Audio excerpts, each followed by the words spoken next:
Okay, BJP സംസ്ഥാന ഭാരവാഹി പട്ടിക പുറത്തു വന്നതോടെ ബി.ജെ.പിയിൽ ഭിന്നത. മീഡിയ പാനലിസ്റ്റ് ഗ്രൂപ്പിൽ നിന്നും പി.ആർ. ശിവശങ്കർ ഒഴിവായി. മുൻ സംസ്ഥാന വക്താവും നിലവിൽ സംസ്ഥാന സമിതി അംഗവുമാണ്. വി. മുരളീധരന്റെയും കെ. സുരേന്ദ്രന്റെയും പക്ഷത്തെ വെട്ടിയൊതുക്കി ബി.ജെ.പി പുതിയ സംസ്ഥാന ഭാരവാഹികളെ പ്രഖ്യാപിച്ച വിവരങ്ങൾ നൽകാൻ മാനസ മനോജ് ഉണ്ട്.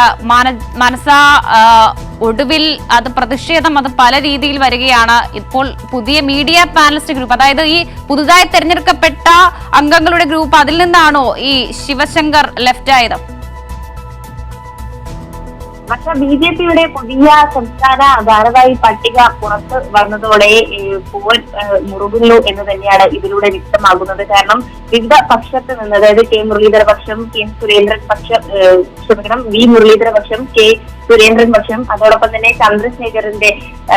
രാജീവ് ചന്ദ്രശേഖരന്റെ പക്ഷം തുടങ്ങി മൂന്ന് പക്ഷത്തുള്ള ടീമുകളാണ് ഇപ്പോൾ ഇതിൽ വെട്ടിലായിരിക്കുന്നത് എന്നുള്ളതാണ്. കാരണം രാജീവ് ചന്ദ്രശേഖർ പുതിയ അധ്യക്ഷനായി ചുമതല ഏറ്റതിന് പിന്നാലെ തന്നെയാണ് ഇത്തരത്തിൽ രാജീവ് ചന്ദ്രശേഖറിന് ഇഷ്ടമുള്ള ആളുകളെ ഈ സ്ഥാനത്തേക്കൊക്കെയും തന്നെ കൊണ്ടുവരുന്ന ഒരു സ്ഥിതി ഉണ്ടാകുന്നത്. അതിന് പിന്നാലെ സ്ഥാനം മോഹിച്ചു നിന്ന ആളുകളൊക്കെയും തന്നെ പട്ടികയിൽ ഇല്ല എന്ന് അറിയുമ്പോൾ ഗ്രൂപ്പിൽ നിന്നും ലെഫ്റ്റ് ആകുന്ന അല്ലെങ്കിൽ ഒഴിഞ്ഞു മാറുന്ന ഒരു സ്ഥിതിയും ഇപ്പോൾ ഉണ്ടായിട്ടുണ്ട്.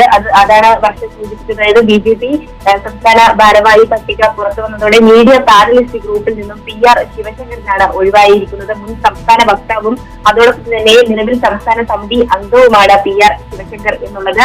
ഒപ്പം തന്നെയാണ് ബി.ജെ.പി സംസ്ഥാന ഭാരവാഹി പട്ടിക എടുത്തു നോക്കുകയാണെങ്കിലും ഏറ്റവും കൂടുതൽ 20% ആളുകളും പുതുമുഖങ്ങളാണ്. അതിൽ ഏറ്റവും കൂടുതൽ ആളുകളും രാജീവ് ചന്ദ്രശേഖരന്റെ ഇഷ്ടം പിടിച്ചു പറ്റിയവരാണ്, അല്ലെങ്കിൽ ഇഷ്ടപ്പെട്ട ആളുകളാണ്. അതിൽ സുരേന്ദ്രപക്ഷത്തൊക്കെയുള്ള ആളുകൾ നേരത്തെ ഉണ്ടായിരുന്ന സ്ഥാനത്തിൽ നിന്നും താഴ്ത്തുന്ന ഒരു സ്ഥിതിയാണ് ഉണ്ടായിട്ടുള്ളത്. അതോടൊപ്പം എന്തായാലും ബി.ജെ.പിയുടെ സംസ്ഥാന ഭാരവാഹി പട്ടിക പുറത്തു വരുമ്പോൾ അതിൽ രാജീവ് ചന്ദ്രശേഖരന്റെ ഇഷ്ടക്കാർ മാത്രമാണ് ഉള്ളത് എന്നുള്ളത് കൂടിയുണ്ട്. അതുകൊണ്ട് തന്നെ പ്രതിഷേധങ്ങൾ, ഒഴിവാക്കലുകൾ, പരസ്പര പിൻവാങ്ങലുകൾ അത് ഇപ്പോൾ ബി.ജെ.പിയിൽ ഇത് പ്രബലമാവുകയാണ്. മാനസ മനോജാണ് വിവരങ്ങൾ നൽകിയത്.